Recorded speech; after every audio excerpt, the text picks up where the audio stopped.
Well, whatever happens, at least we're out of that mud hole, Gilded Vale. I grew up in Gilded Vale. Quaint. That's what I meant to call it. No, you had it right. There's party banter in this, and it's only just occurring now. Guys, we're like 30 episodes into the Let's Play. What do you mean there's party banter? Excuse you? Well, hello, my name is Callista, and welcome back to Pillars of Eternity. In the last episode, we made it to Defiance Bay, and the people are indeed defiant. They're really rather pissed off at some local animancers or something. We'll learn more as we continue. Now, obviously we have the main quest. Never far from the Queen, go to the Temple of Wodaka. We were told...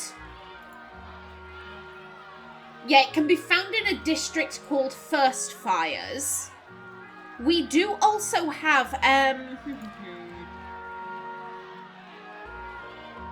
yeah, Adia wants to look at an archive. This is just travelling, the endless paths. Okay, yeah, this is going to find some cliffs. So probably not in the city itself. It might be near Defiance Bay, but probably not in the city itself. Okay. There is... oh, there's so much. There's so much that we can look at and do. So First Fires is over there. I'm thinking maybe we make our way over in that direction. Yeah? But, like, I need to look around. I need to look around. The cat. Oh, yeah, we can't pet the cat. I remember. Boo. Oh, buddy. Buddy, why are you all the way back there? Come along. Maybe Kana was, having a moment.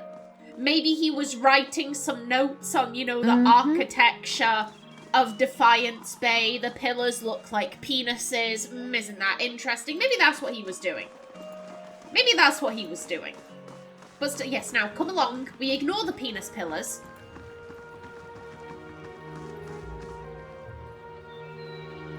Okay, just some commoners.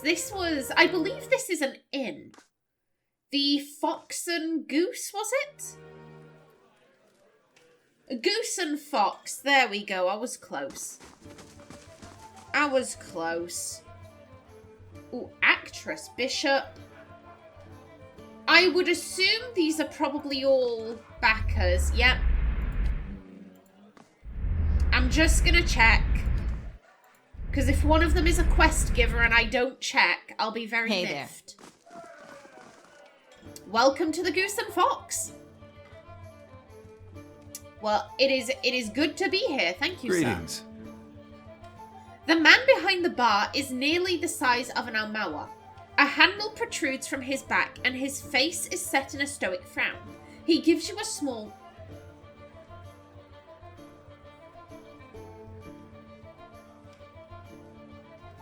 I'm sorry, what do you mean a handle protrudes from his back?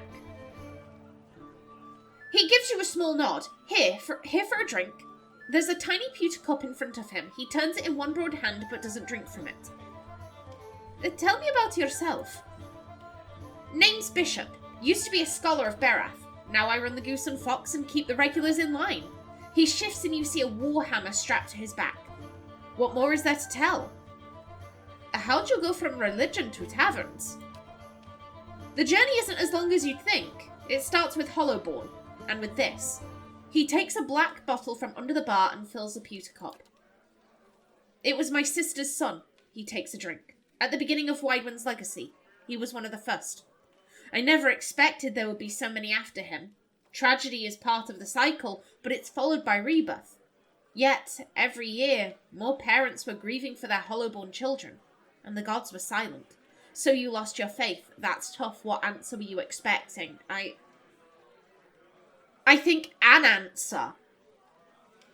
An answer was what he was expecting, but there is no answer. It's just awful and tragic, and there is no explanation for it.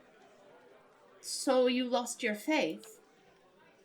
He leans forward, crossing his arms on the bar. Berath promises rebirth, cycles, but the only cycle I found was this one. He taps the bar. Have a drink, have another, and another until I couldn't remember how I got home. Wake up, come back. I finally woke up one day to see my family had packed up and left. For all I know, they'd left days before and I just hadn't noticed. But they were gone. So I came here. I've cleaned up since then. Not that I've found my answers. He tosses the cup back. I've just stopped asking questions. Oof. This is a lively place. It was founded in the early days of Deerwooden independence by a travelling scholar named Errol of Levi. He wanted a place where kith of all backgrounds could gather and hash out the issues facing their new country. He rests his elbows on the polished wood of the bar. It didn't take long for the place to fill up.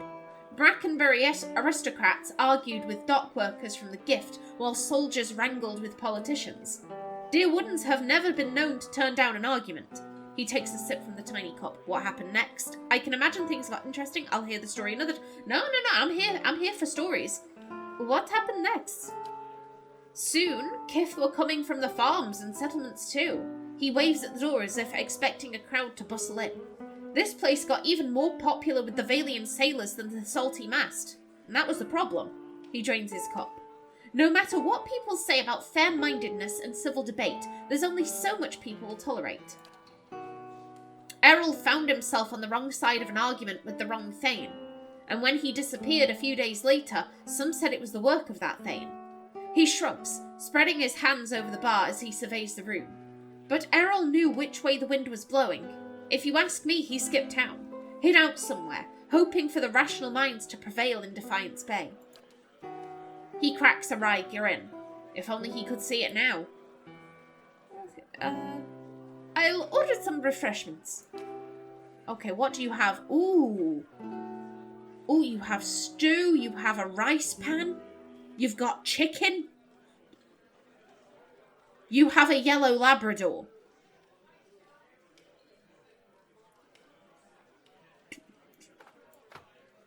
Yes. Give me the dog. Hello, we have a new friend. Hello there. This small yellow dog seems oh my god, I always have trouble with this word. Singularly happy to accompany you, panting merrily as it lopes beside you. Hello. Opal, you can go in here with all of our other friends, and we have Labrador. Oh, he is so beautiful. We need a name for you. We need a name. You Silver Rum. Ooh. Okay, you're another backer. Anyone else? Snowballs.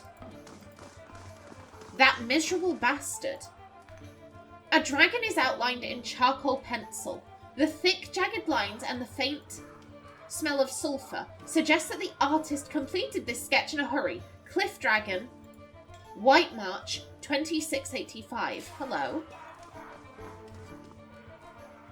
A woman sits by herself, spinning something on the table in front of her and watching it with furious intensity. It's about the size of a coin. I do beg your pardon. Oh, I don't know what happened there. My throat just went. Flipping heck. I'm gonna have a sip. 1 second.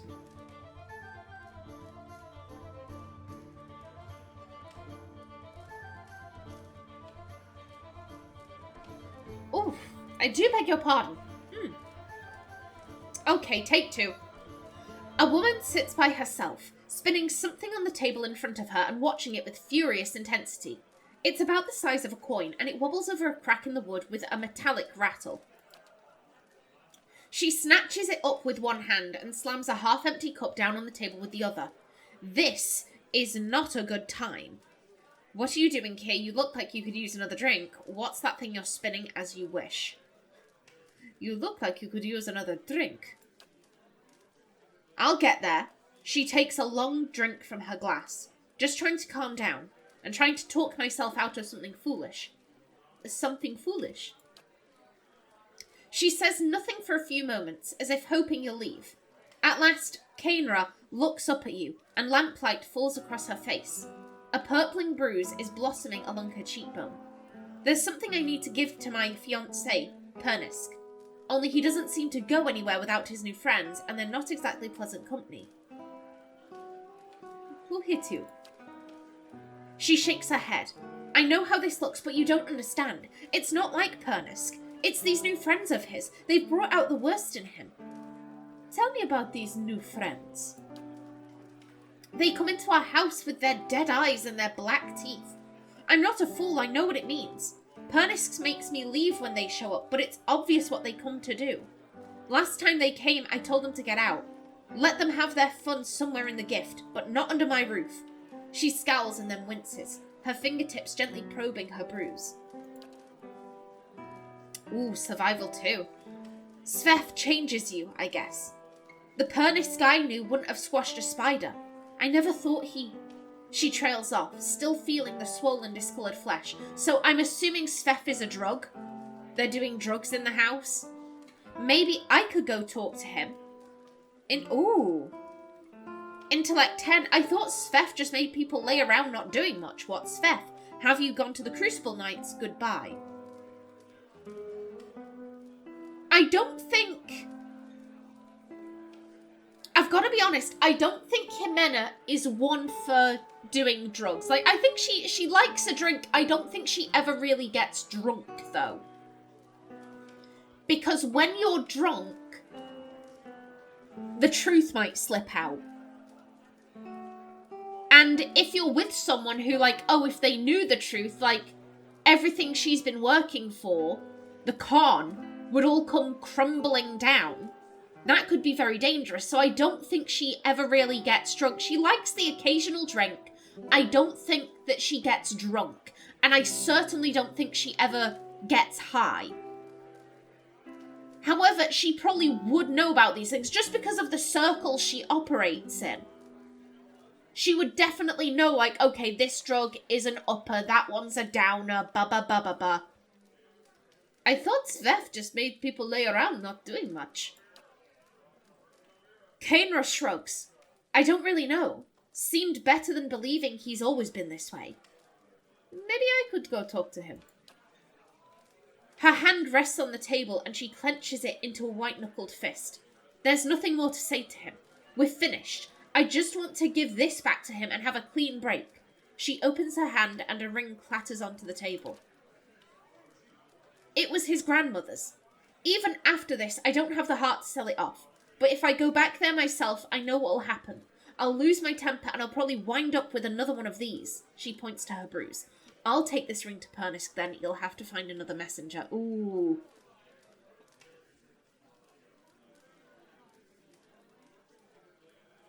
Again, this is interesting. This is interesting. What Ximena is thinking is there must be more to this. I'm thinking that because so far none of these side quests have been very simple. You know, he is doing X. You go to him. I am doing X. Quest ends. Like, so far, they've never been this simplistic. There's always been like, oh, he is doing X, and then you go there. Oh, actually, it's Y. Like, there's always been a twist. There has always been a twist to these side quests. So I'm thinking there's probably a twist to this. From Ximena's perspective, she's thinking, I know what Svef does. It makes you lay about. It doesn't make you get violent. So clearly there's something more going on here. And maybe, just maybe, there is blackmail to be gathered. This could be profitable. I'll take this ring to Pernisk then. She looks at you and nods. The house is just north of here. Just, please don't hurt him. As furious as I am, I don't want that on my conscience. His old self. Ooh, I'm not sure if I'll hurt him or not, but I might try and blackmail him. It's a good place to unwind between jobs. Sometimes I even find new ones. Okay, good for you. Good Hey for there. you, buddy. Let's see, what's...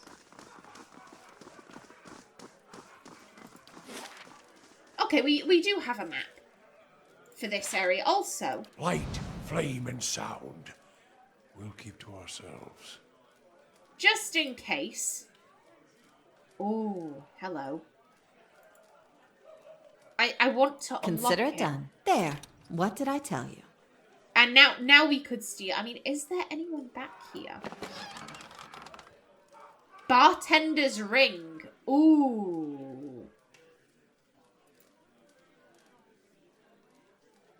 Oh, that's quite good. This simple wooden ring is orange and grey, and it glows when you're not wearing it. The ring's actual history is more speculation than fact. While all sources agree that it was owned by Errol of Levi and that he acquired it after a period of exile, stories differ on the particulars of how he got it. Some say it was a gift from one of the gods, and others say it was the boon of a pact he made with a wicked power. Oh.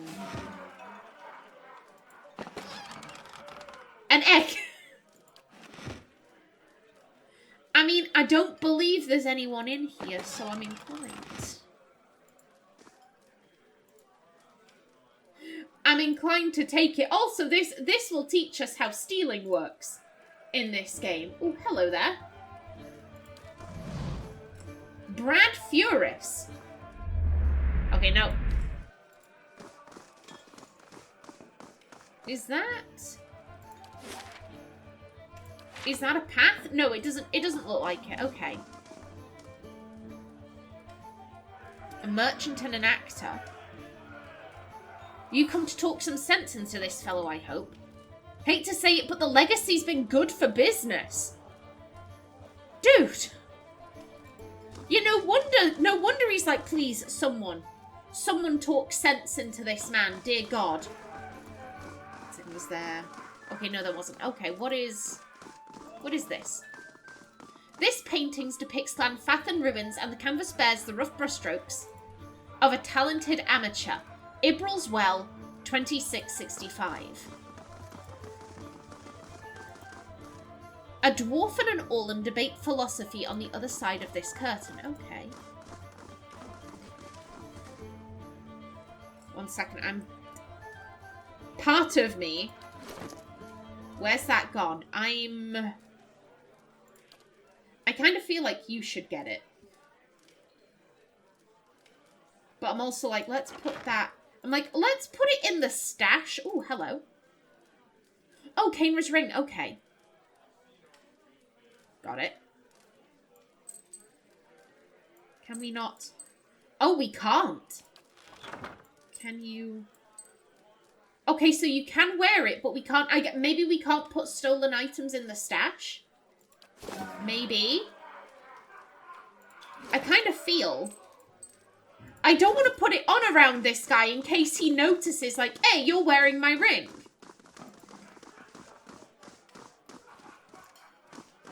Yeah, okay, that's stealing right in front of the guy. That would be dumb. Errol of Levy looks on enigmatically from the canvas. We've nicked your ring. This Stalger's pelt is thick with dust and moths. The plaque below the beast reads, Maiden Falls, 2682. Okay. Excuse me. Okay, you're also a backer. Let's take a quick wee peek upstairs. See if there's anyone or anything. Scattered amongst such titles as Flora of the Living Lands, Unity and Disunity, A History of the Deadfire Archipelago, and Treaties on the Culkin People are half a dozen travel journals held together with twine. Hail, traveller. Oh! Hello. Two-tone Wexel. An Orlan man relaxes with his feet propped on the table. Patches of dark brown skin peek out from under a full mane of blue-green hair. He and the Orlan woman with him exchange laughs and comments with the trio at a nearby table, and he spins a dagger in his hand. His hazel eyes watch you. You look like you've seen a night or two in the wilds. Joining us for a drink? Who are all of you? The name's Two-Tone Wexel. The lady next to me is Key. We've had our fun with the expeditions, but we were hoping to enjoy a little peace and quiet. For the next few weeks, anyway. A man at the next table nods at you. I'm Dreadshot Daden. This is Herdy and Ilfa. We were part of separate expedition teams, but we both suffered losses and decided to band together. He ticks several items off his fingers. Beasts, barbarians, beerwicks. It's a dangerous time to be an adventurer, but a prosperous one too. At the next table, Daden raises his glass. And here's to many more prosperous journeys. Is there something else you wanted? No, thank you. Okay. Is it the same for... The Orlan woman nods at you, a cup of wine in her hand and a scepter across her lap.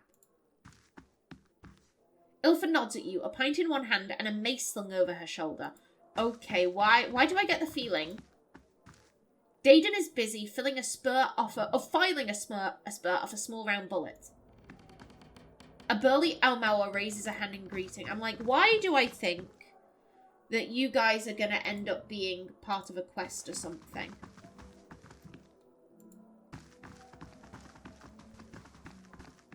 This calls for a subtle touch. Give me a real challenge. Again. I'll take the unlocking. We get experience for unlocking stuff, but again, there are people right there. Okay. Then yeah, you're both backers. Old Valia, Southern Coast, circa 2670 AI. Oh. That'd probably make Ximena homesick a little bit. Consider it done. There. What did I tell you? Hey. And ooh. That one apparently wasn't stealing, so don't mind if I do.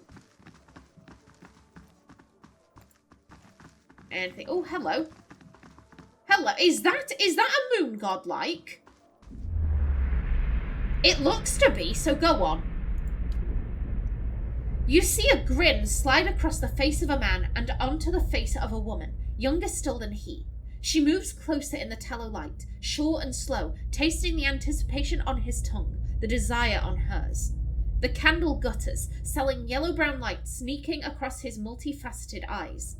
She sits back, now all too aware of his luminescent horns and dust-stamped blue skin. His otherness leaves her breathless, but from fascination or horror you cannot tell. He reaches across a hand, trailing the line of her jaw, sibilant whispers snaking through the air, tempting, cajoling. Something in her breaks, and his grin slides back as he extends his tongue to lick the curve of her throat, pausing a hair's breadth from her flesh. The thing we spoke of, your husband. I shouldn't, he'd be ruined. A faint protest. The man wags his forefinger at her, tisking playfully, tracing a line with the finger down the length of her torso, causing her to writhe. He stops it just short. She gasps. No fair, that's cheating, she pouts, childlike. Not if we make the rules. He winks and resumes his stroke. Ooh la la! We just witnessed a man having sex. Excellent. Yeah, and you're... Lexcanium McCreeg. What a name.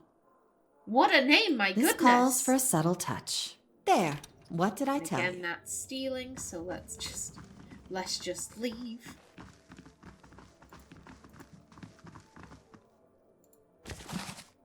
Oh, the most unfortunate tale of Favia and Bernat. A Valian tragedy.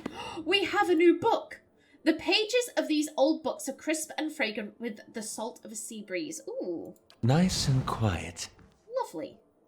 And again, now we have to check for secrets.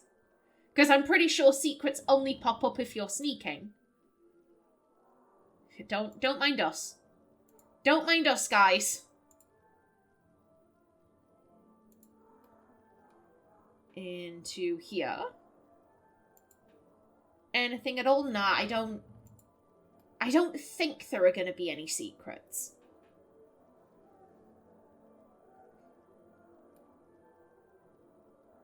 Okay, let's head on out. Yeah, we can stop sneaking. Okay. Right, you know what? Let's go to this, Is Pernisk's house on the map?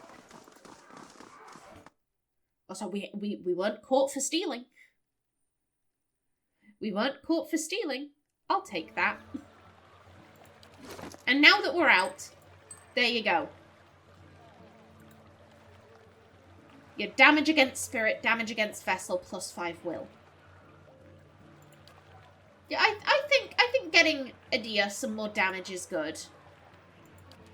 Also, let me just see what everyone's working with in terms of armor. Okay, you could do with a cloak at the very least. Aye, okay. Okay, good stuff. Now then, is there...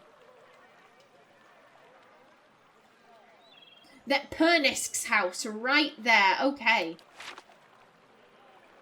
And these are just regular people. Aye. The Goose and Fox. Ooh, Viserys. Okay, no, you're a backer. I will leave you be. Maybe we could go down for a quick look and come right back out. Say we found nothing. What's this we? Dalton's your friend, not mine. Okay, they're both commoners. So I don't think they're quest givers. Quest givers usually have names. Hello? Heritage Hill claims another curious soul. We remind all visitors to Defiance Bay that the hill is sealed for the city's protection. And furthermore, that the trade of Engwithan artifacts is strictly forbidden. Broken branch. Crier, okay. Okay, you're another backer. Okie doke.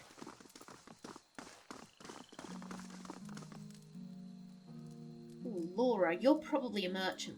I kind of want to... Ximena, step back. The hell happened there?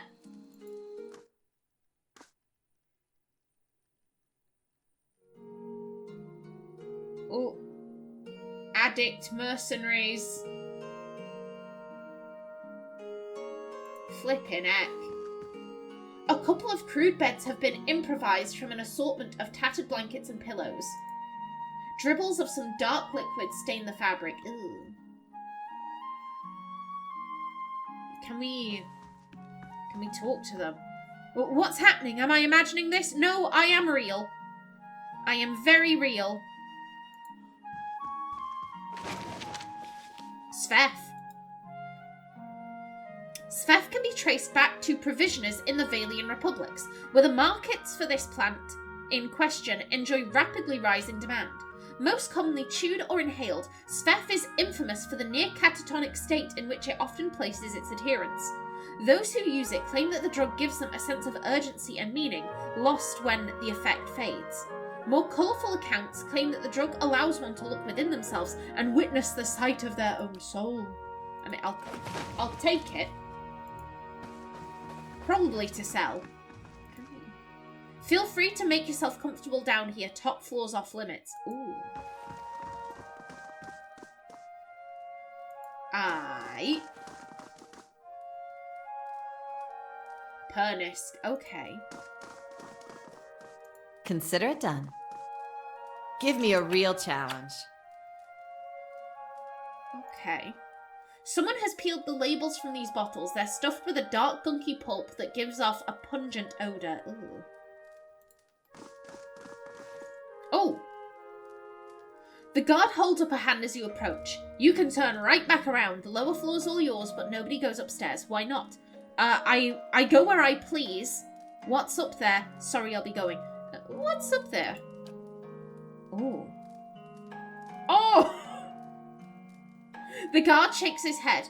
What do you think? The bedroom, all that, private things I'm saying. You don't go creeping through other people's rooms. Well, I do. I do. We could give him 100 gold. Any chance you could look the other way? We could brute force this. Get out of my way or I'll break your sword in half and feed it to you at both ends. Fine, I'll be going. I want to have a chat with Pernisk. Is that fine? I'll be going. We might go back, though.